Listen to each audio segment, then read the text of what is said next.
Pessoal, beleza? Hoje vamos fazer aqui mais um autovlog. Hoje para a gente fazer um comparativo entre o Corolla e o 308 ou 408. Um comparativo que eu acho bastante interessante, apesar de as propostas serem extremamente antagônicas e quem compra esses carros são totalmente diferentes entre si, né? São dois perfis totalmente diferentes de compradores de carros. Antes de mais nada, se você ainda não é inscrito aqui no canal, por favor se inscreva, que toda semana a gente sempre tenta trazer um vídeo novo aqui no canal. Se você já é inscrito aqui no canal, por favor participe daquela área comunidade, que lá nós sempre falamos a respeito dos carros que a gente vai testar, dos carros que a gente já testou e de curiosidades automotivas em geral. Se você está procurando conteúdo específico, como temos uma montanha do 308, verifique aquela área das playlists, que lá nós temos o conteúdo de diversos carros que foram ou que ainda são meus no uso cotidiano.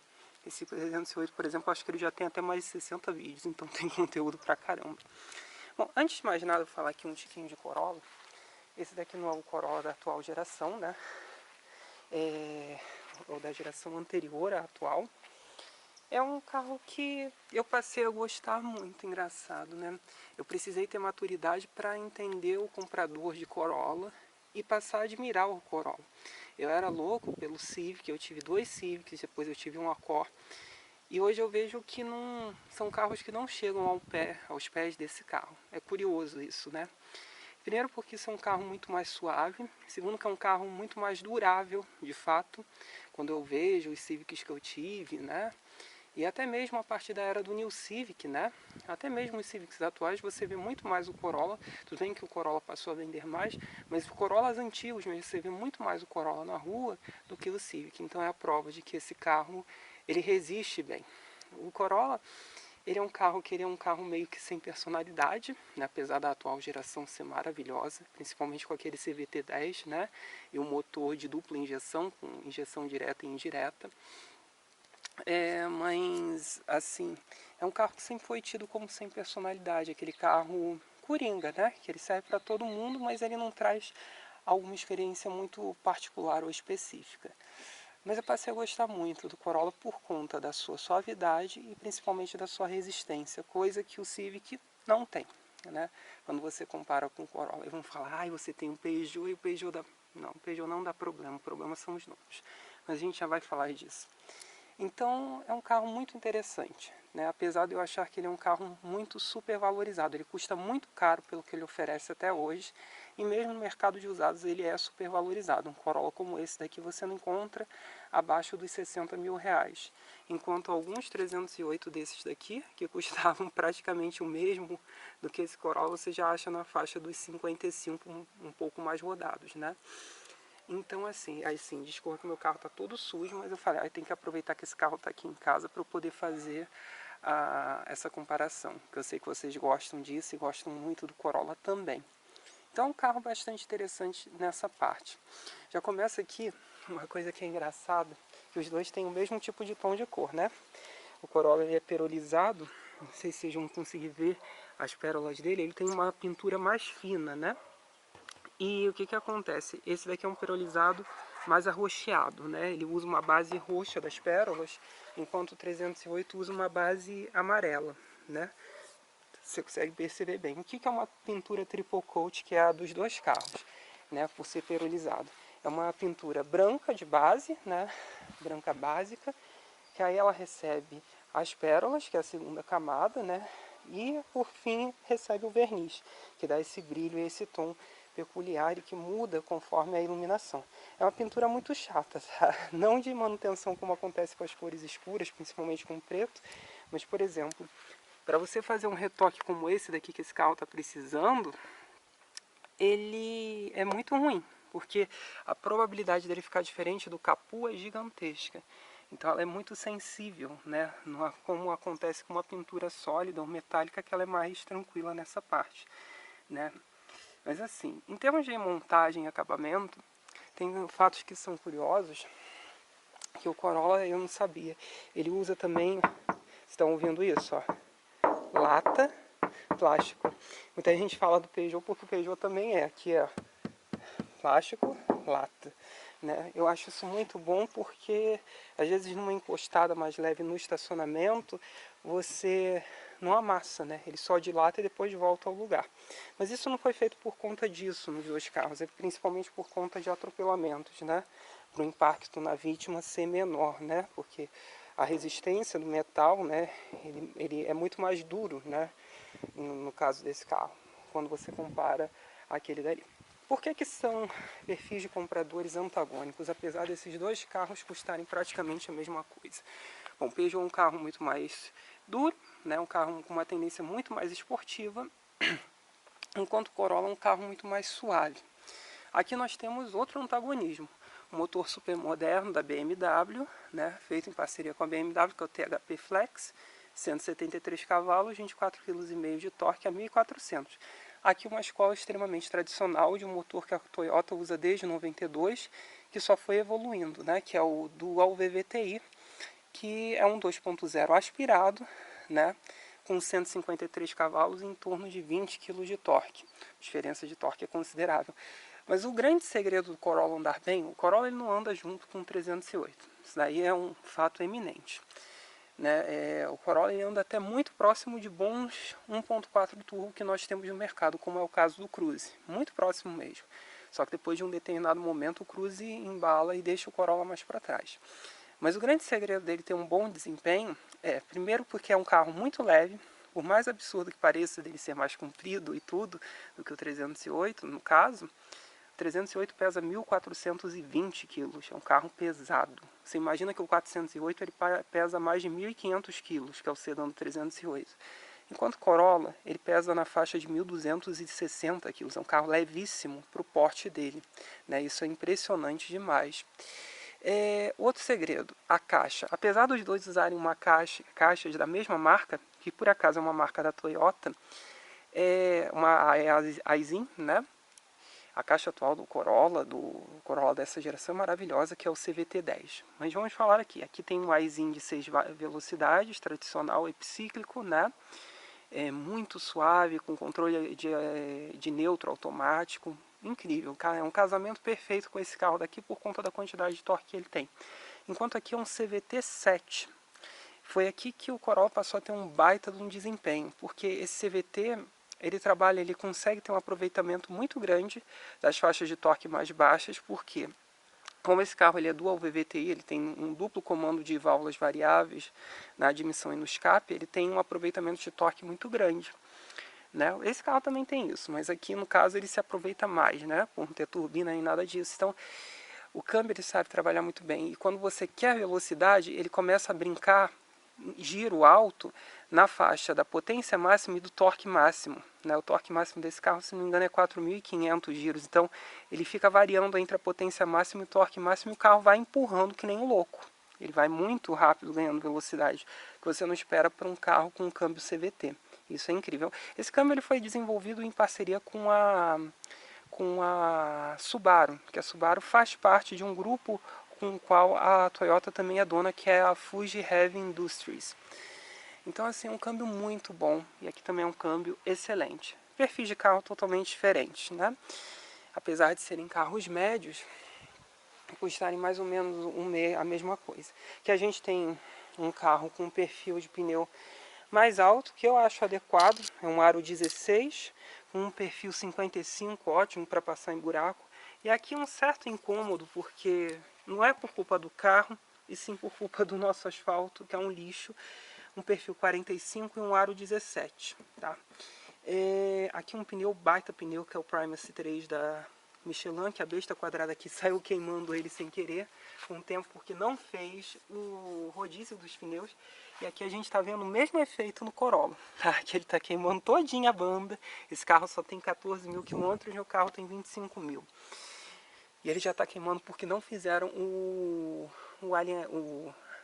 a troca dos pneus de trás para frente, né? Para você poder ter eles fazendo rodízio, né? Para que eles durassem muito mais tempo, uma pena. Esse pneu ele não é muito ruim não, tá? Ele é bem macio, só é cantor, tá?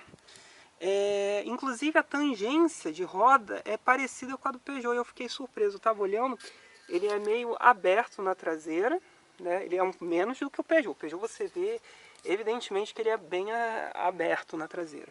O Corolla é um pouquinho mais fechado e fechado na dianteira, um pouquinho menos, claro, mas parecido o esquema de sustentação da suspensão. Você vê bem a diferença de largura dos pneus, que aqui um 205 é muito mais fino do que o 225, né? Isso não se reflete tanto em consumo, porque o motor 2.0 do Corolla bebe um pouquinho, tá? Principalmente no ciclo urbano, porque é um motor de uma cilindrada maior, né? Aqui o THP, ele até que é relativamente econômico, tá? Quando vocês pensam no motor de 173 cavalos. Problemas de acabamento eminente aos dois carros. Essas calhas, né, esses acabamentos aqui, eles se amassam e desalinham com o tempo. Tá vendo aqui no Corolla? A mesma coisa acontece aqui no 308. Ó, ele se amassa, e olha que eu não ando de vidro aberto, mas ele se amassa e fica deformado, né? Então isso é uma característica. Uma coisa que eu fiquei meio que passado com o Corolla, porque esse é um carro que era de mesmo preço do Peugeot. Reparem nisso, ó. Estão vendo isso? Esse carro é original, né? Olha isso. Esse daqui meio solto, estão percebendo? Não era para ser assim. Olha o Peugeot, a diferença. É duro, tá vendo? Ele não fica se movimentando. Então é uma falha de acabamento, né? Vamos abrir aqui o motor dos dois carros, né? Vocês estão vendo, ó, que é 14.740 quilômetros. Ele é bem levezinho, ele é bem pequeno, né? Relativamente pequeno. O posicionamento dele é bem bom dentro do bloco do carro. Mesma distribuição do Peugeot, que é bem alinhado com o eixo dianteiro. Então isso faz o carro ser mais neutro na hora que você acelera fundo do carro. Líquido de arrefecimento, bomba do ABS, esse carro não tem. Controle de tração e estabilidade, ele tem... eu ia falar parapeito, não, mas isso não é bem parapeito. É o... Vocês sabem do que eu estou falando. Uma coisa que eu acho impressionante no Corolla é o caso disso daqui, a bateria. Ela é muito pequena, muito pequena. É só de 45 amperes.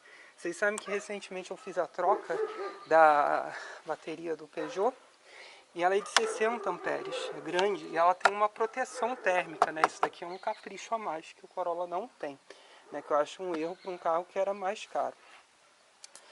Líquido de arrefecimento, aqui a gente tem a capa da turbina quente, turbina fria, intercooler, né? Esses são os adicionais frente ao Corolla. Mas assim, por que eles optam por uma bateria menor?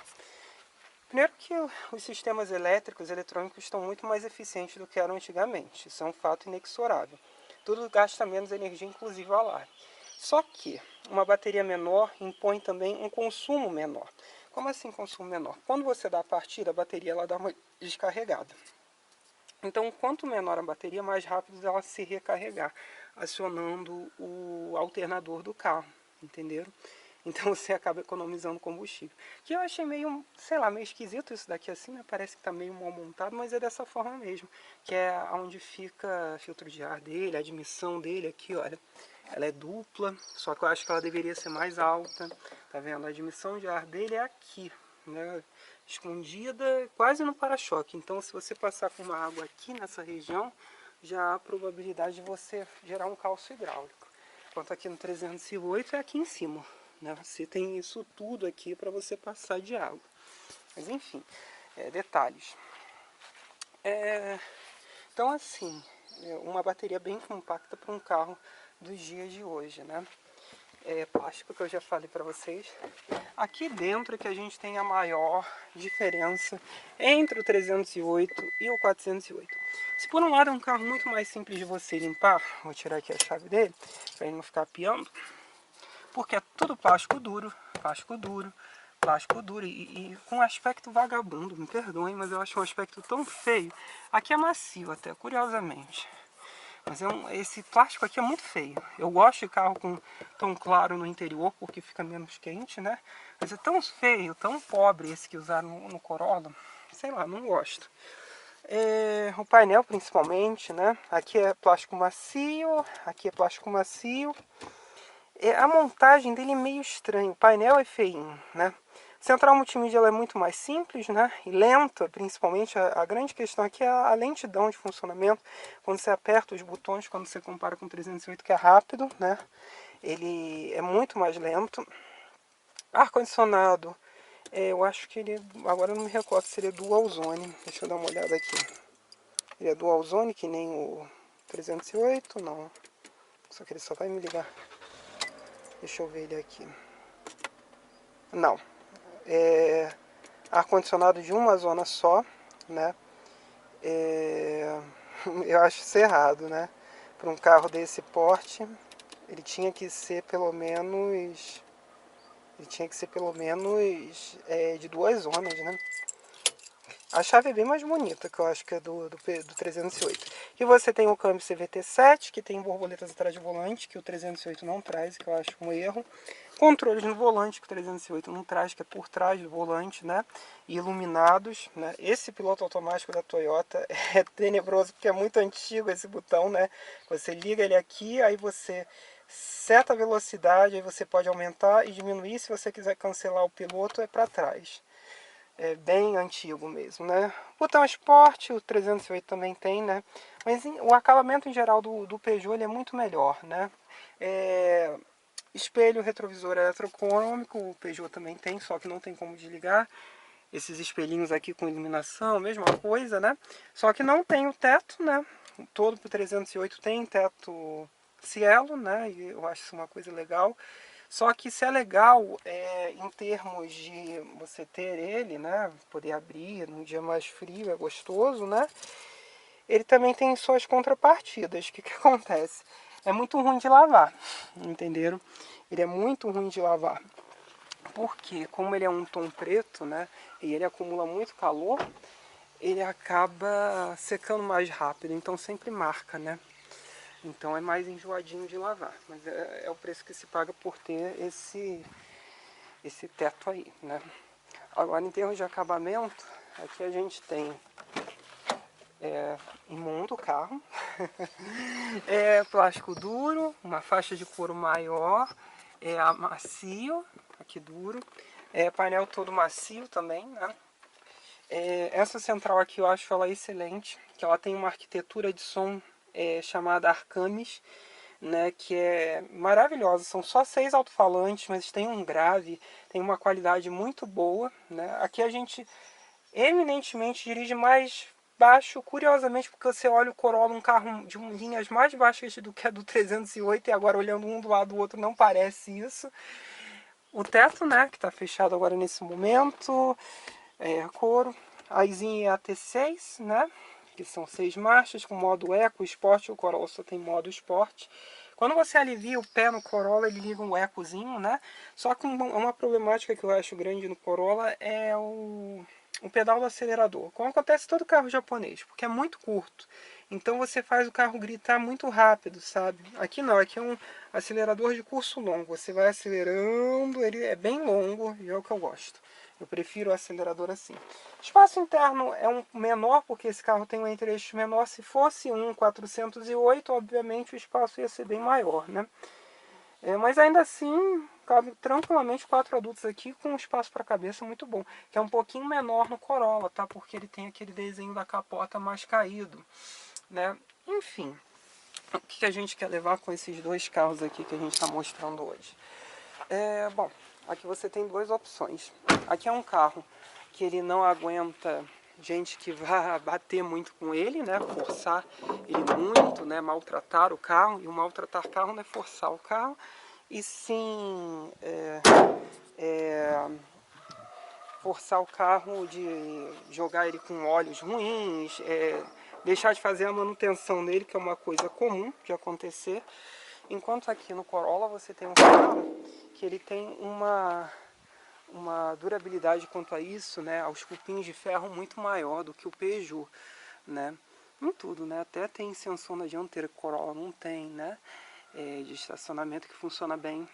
Então assim, são dois grandes carros para públicos distintos que custam mais ou menos a mesma faixa. Tudo depende de você. Se você quer mais conforto, suavidade e um carro que ele vai te dar uma manutenção menor, obviamente, né, que ele aguenta um cupim de ferro que maltrate ele, você tem no Corolla um grande carro. Se você quer um bom desempenho, que é uma dinâmica incrível, você tem no 308 um baita carro. Um outro detalhe, só para finalizar aqui o vídeo, que eu acho bastante interessante, Além de vocês estarem vendo que a carroceria do 308 ela é meio abaulada na traseira, né? Tem esse fato engraçado. Mas não é esse fato que eu quero chamar a atenção, é a largura do 308. Isso é um fato que me chama muita atenção. Eu não sei se no vídeo dá pra ver bem, só que o 308 ele é bastante... ele tem uns quase 10 centímetros a mais de largura do que o Corolla. Você consegue ver bem pelo teto. Reparem no teto, a diferença de largura do teto do Corolla para o teto do 308. É uma diferença muito grande. O 308 ele tem largura de carro grande, né? E isso daí é um dos fatores que facilitam muito a questão da dinâmica do carro, né? O carro fica mais firme no chão. Um fato muito ruim do Corolla nessa época. Nenhuma versão tinha controle de tração e estabilidade, né? Para um carro que era tão caro é uma coisa absurda. Enquanto o Peugeot tem os controles de tração e estabilidade, o Corolla só tem 4 airbags, enquanto o Peugeot tem 6 airbags, que são os airbags de cortina extras, né? Então assim, dois carros para públicos bastante distintos, que custam mais ou menos a mesma faixa de preço. Assim, só fazer mais um pormenor. Essa geração do Corolla, quando ela foi lançada em 2014, ela tinha uma problemática com a transmissão. Não é que a transmissão desse problema, é que a programação inicial que eles fizeram, ela simulava as 7 marchas o tempo inteiro. Aquilo era incômodo, que de vez em quando te dava uns trancos quando ele queria fingir que botava uma primeira marcha. Isso no trânsito, quando você estava com o carro. Me lembro que eu testei um Altis em Botafogo, isso em abril de 2014. Isso era incômodo. Esses daqui, no caso são 2017, esse problema já acabou. Ele é muito, muito bem definido. A mesma coisa acontece com o 308. As primeiras transmissões as em EAT6, elas tinham a tendência mais a esticar marchas. Esse carro ele trabalha muito baixo. Ele trabalha quase que o tempo inteiro em 1000 RPM a 2000. Ele nunca passa disso. Mas antigamente não, né? As primeiras versões antes do facelift, elas tinham a tendência a subir mais giro. Então a tendência de muita tendência europeia, né? Então eles melhoraram também essa questão. Geralmente os carros, quando eles são lançados, eles passam por ajustes durante o tempo para se adequar à realidade e ao perfil do consumidor local. E é o que aconteceu com os dois carros, né? Então é isso, pessoal. Espero que vocês tenham gostado de mais esse vídeo. Curtam, compartilhem, se inscrevam no canal. Se vocês têm alguma dúvida, postem embaixo com o tempo respondendo. É isso então. Valeu!